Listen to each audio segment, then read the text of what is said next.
Hello and welcome. In this video, we'll be discussing esophageal disease. There are two key symptoms of esophageal disease. The first is familiar to us all, which is heartburn. Heartburn is common enough that we do not investigate it unless it has alarm symptoms. And these alarm symptoms all relate to findings that would increase the likelihood of cancer. In other words, our old friend predictive value positive is proportional to prevalence times sensitivity. So our real fear is that we're delaying a diagnosis of cancer. What are the likelihood of any given symptom being a risk factor for cancer? These includes things like age, if age is greater than 60 years, if there's any evidence of blood loss, and this would include iron deficiency, and blood loss indicates necrosis, and necrosis is consistent with the rapid growth of cancer and internal death. Weight loss.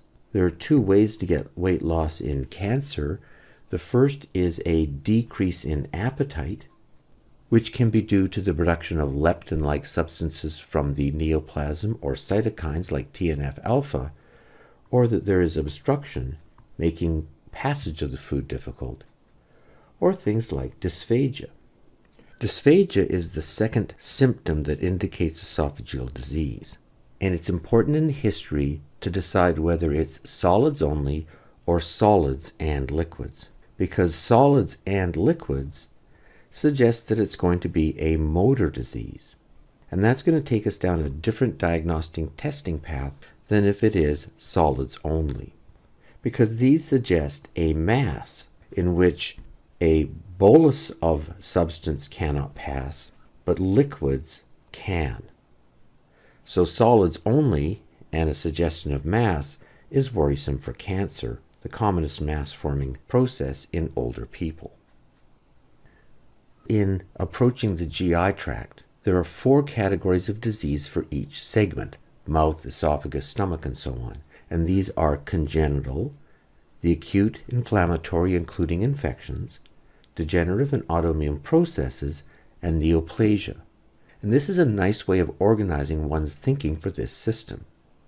In the esophagus, the important congenital disease is tracheoesophageal fistula, and one should have 2 images as a way of thinking about this. The trachea and the esophagus come off a common endodermal tube, and if there is abnormal lateralization in its formation, we can form fistulas. 85% of the fistulas have this pattern. There's a proximal blind-ended tube of the esophagus with the fistula for the distal tube. And this is going to have a very characteristic presentation, which is going to be regurgitation on first feed. Now, note the difference between regurgitation versus vomiting. Regurgitation is a burping up, typically mostly esophageal in origin. Vomiting, however, is a coordinated reflex of reverse peristalsis of the stomach coordinated with relaxation of the lower esophageal sphincter. When we're talking about TE fistulas, it is regurgitation. That's very different than pyloric stenosis or duodenal atresia, which is going to be vomiting. The commonest TE fistula then is really a problem of the mechanical passage of fluid into the stomach. And that's very different than all of the other types which have this component. The proximal segment opens into the esophagus. And the obvious problem with this is that when there's ingestion of food, one gets aspiration pneumonitis, and this can lead to respiratory distress and death. So if there's any difficulty with a baby's witnessed first feed, it's very important to make sure that one knows which type of fistula is involved, because one is relatively benign and just requires surgical reconnection, whereas the other has the very ominous finding of lung disease. The most common esophageal disease is gastroesophageal reflux disease, and this is commonly referred to by its vernacular name of heartburn. GERD starts because there is an abnormal lower esophageal sphincter. And there are three different ways that this can be abnormal. The first and most common is abnormal burping. Burping is actually a very complex, coordinated process in which we relieve gas in the stomach. But then the relaxation of the esophagus that allows for the gas to pass must then resolve through peristalsis the acid that has come up along with the contents. If the relaxation followed by peristalsis fails to clear it, that is the commonest cause of heartburn. Loss of tone of the lower esophageal sphincter can be caused by many common things such as medications and obesity, but it may also indicate significant underlying organic disease that would produce fibrosis in the esophageal sphincter, and this includes the autoimmune disease of scleroderma and rheumatoid arthritis. The last very common cause of GERD are hiatal hernias. Hiatal hernias are mechanical abnormalities that relate to the relationship of the esophagus to the diaphragm. Here's an image of a normal distal esophagus, and there are a number of important relationships to note. The first is the diaphragm pinches the esophagus where it passes through, and this is right by the lower esophageal sphincter. So that provides additional compression of the esophagus so that there isn't reflux. Gastric mucosa and the esophageal mucosa, that occurs at the squamo-columnar junction. There are two types of hiatal hernias. The first is a sliding hernia.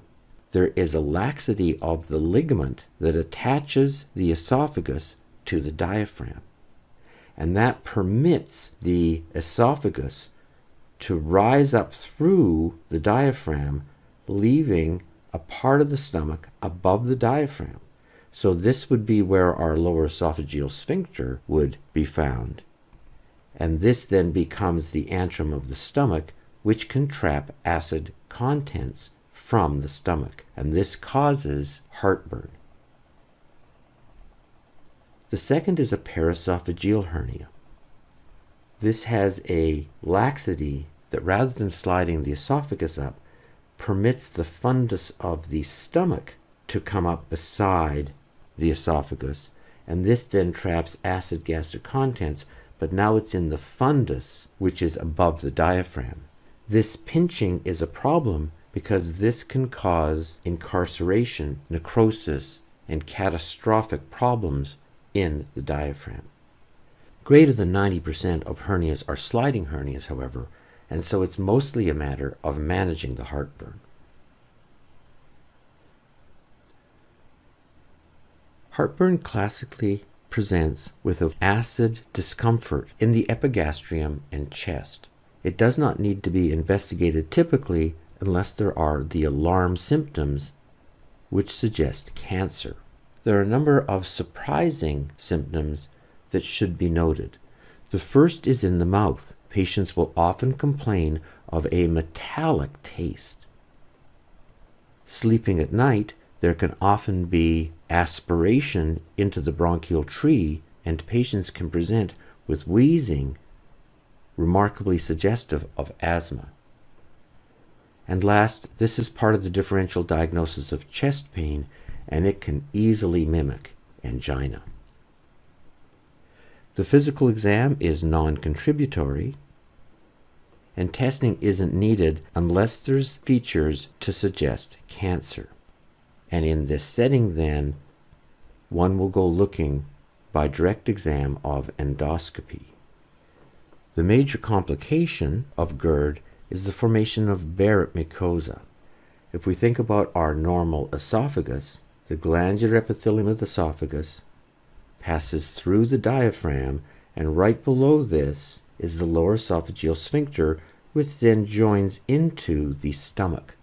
This then becomes the gastroesophageal junction, and at it we have a junction of the squamous epithelium of the esophagus meeting the glandular epithelium of the stomach, So this is a squamocolumnar junction. And with repeated acid, one can get a glandular metaplasia, which is more resistant to the chemical irritation. So if the normal squamocolumnar junction at the gastroesophageal junction would look like this, the metaplasia, called Barrett's mucosa, would now look like this, gastroesophageal junction. But now we see that there's glandular epithelium rising above it and a much higher level of squamous epithelium.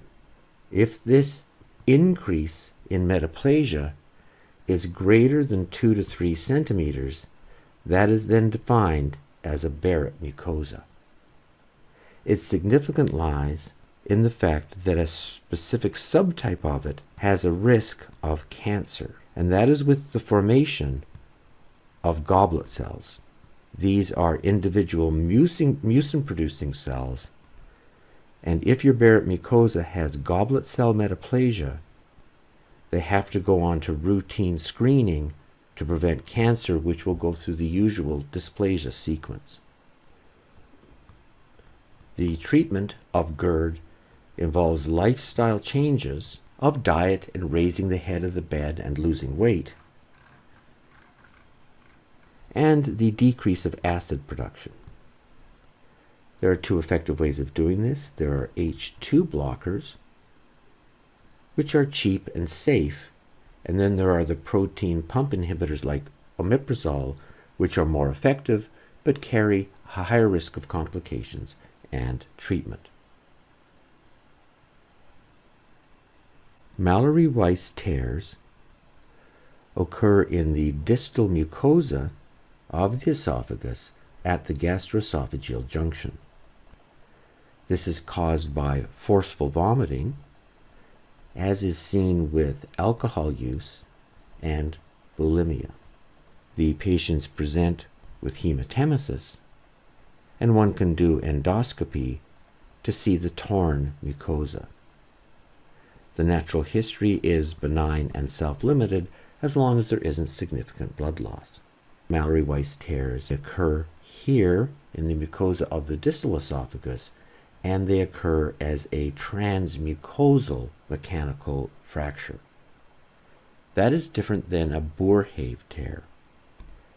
Boerhaave tears are transmural, and they occur 2 to 3 centimeters above the gastroesophageal junction. They also occur with forceful vomiting, but the location is significantly different. So Boerhaaves occur higher, and they are transmural. If one thinks about the location of the esophagus at that height,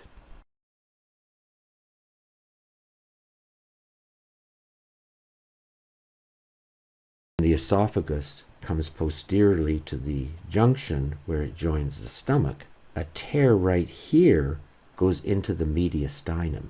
That then allows for foreign material and food to escape the esophagus, and that leaves a life-threatening mediastinal infection. This is diagnosed by imaging and requires surgical correction. Achalasia is a disease in which there is loss of the myenteric plexus in the muscle layers. In America, this is presumed to be autoimmune in origin. However, it can be associated with Chagas disease, an infection of Trypanosoma cruzi arising in Latin America.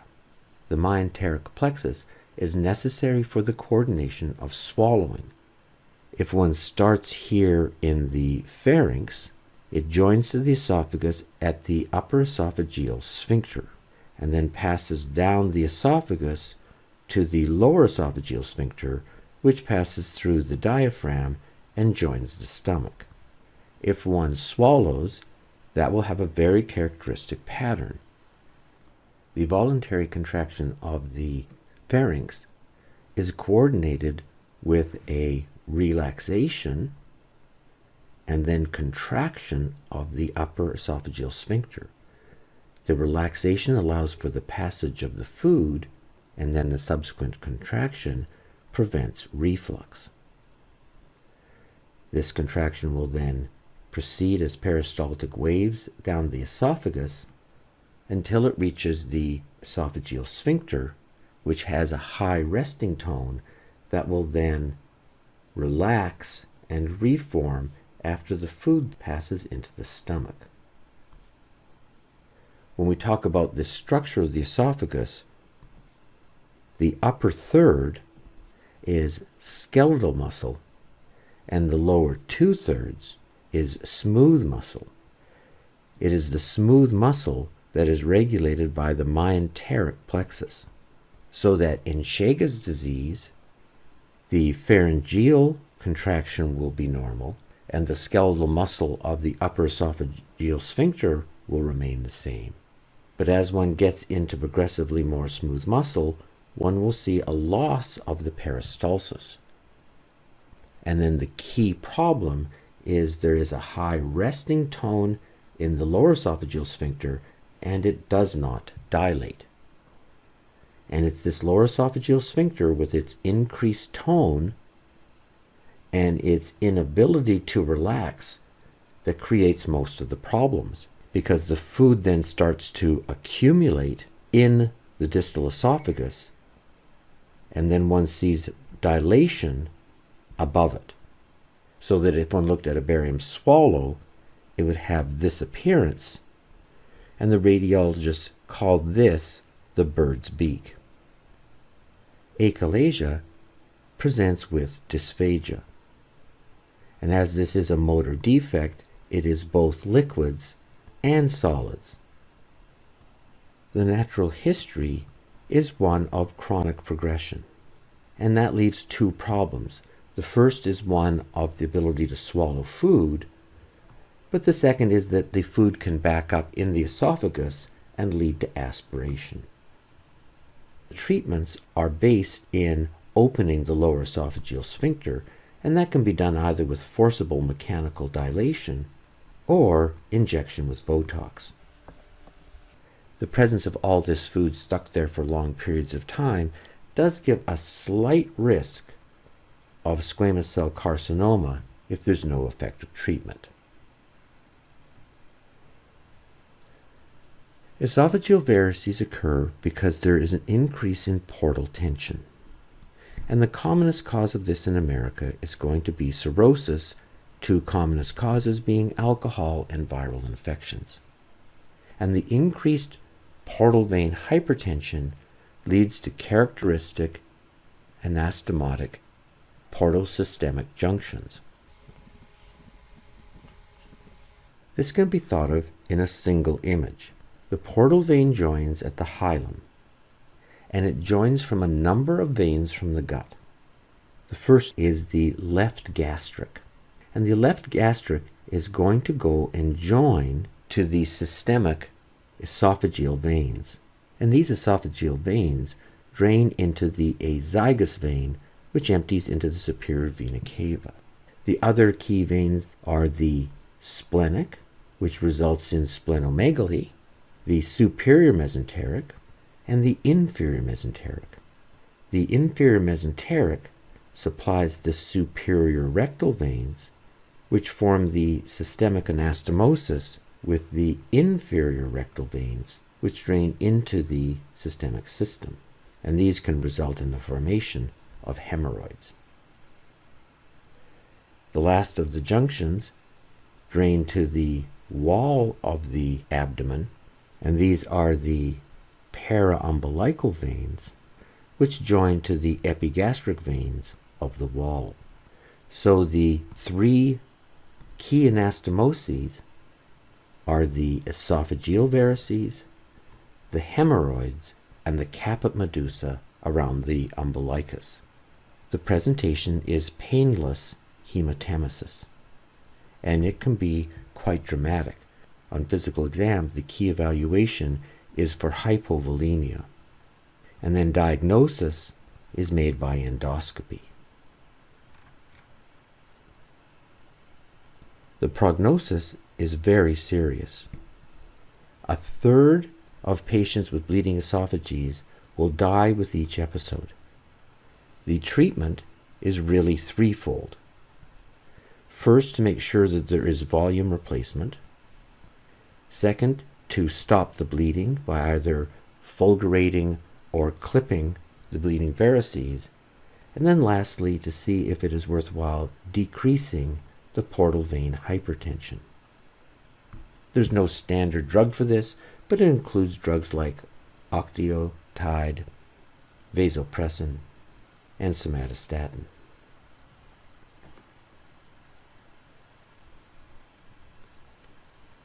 The most important neoplasias of the esophagus arise in the epithelium, which means that they form carcinomas.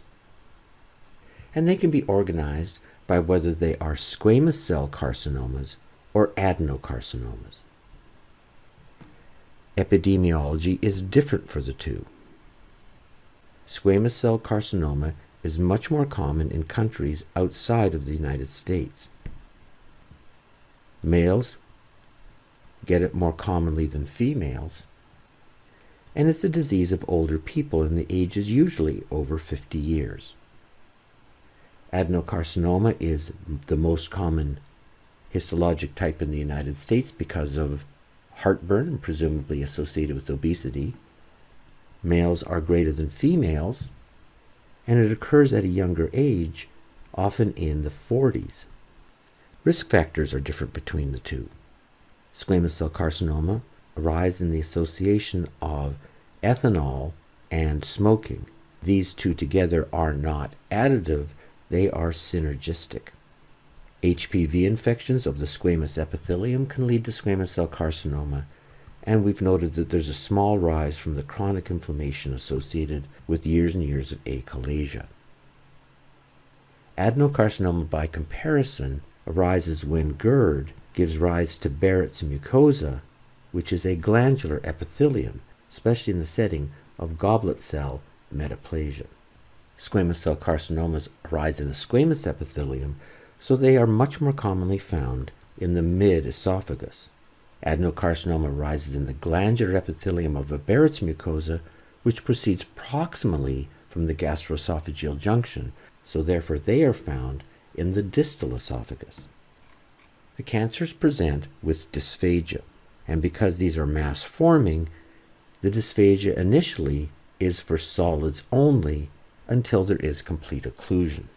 Diagnosis is by endoscopy, and like all cancers, requires pathologic confirmation, and therefore one will always do a biopsy. Prognosis is one of a very aggressive carcinoma.